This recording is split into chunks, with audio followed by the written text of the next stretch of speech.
Hello, and welcome to another edition of Spooky Reviews from Spooky Ventures. I'm Gary Hill, and I'm both your host and your reviewer.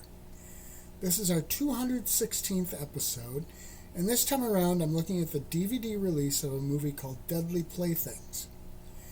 Now I need to get a few things out of the way in advance. First, the movie is the creation of Polonia Brothers and directed by Mark Polonia, who is in the film.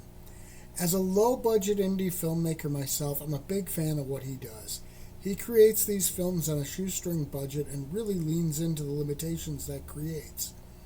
He almost turns that budget deficit into a benefit rather than a detriment. And Polonia Brothers movies are really a genre all their own. Secondly, although he's not really recognizable in the movie, but I did spot his voice in voiceovers, my friend and collaborator Tim Hatch is in this movie. So while that might create a little bias here, I had no direct involvement in this movie, so I think I can do an impartial review of it. First, there's one minor nitpick I need to make. The title is Deadly Playthings, but it's really just one plaything, one doll. So it's not multiple playthings plural. The movie opens with a prequel section where a young girl is being haunted by numerous spirits. At the coaching of a counselor, she uses her willpower to coax the spirits into her doll. Also, from the title, I thought this might be like a Full Moon-style puppet-based movie. We don't get an animated doll here. Instead, this is more of a ghostly possession story. As we move forward in time, we see a family moving into her old home. The family includes a girl who is in a wheelchair and also mute.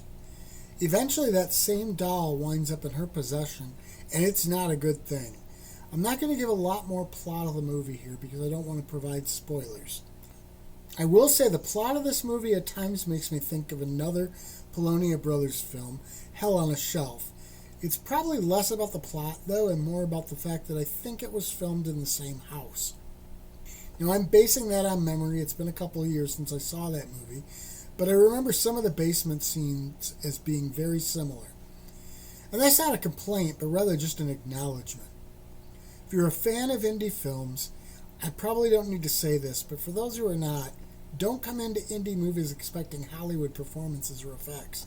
Indie fans know what to expect, and honestly, I just like to see that actors improve as they continue their careers. There are some really chilling moments in this movie. There are also some decent jump scares. The whole plot has a few intriguing twists and turns, too. Overall, I really enjoyed the movie. Of course, as I mentioned before, I'm a big fan of Mark Polonia's style of film. I also like some of the backstory of the family that moves into the house and how it is gradually revealed throughout the course of the film. Those are great storytelling details.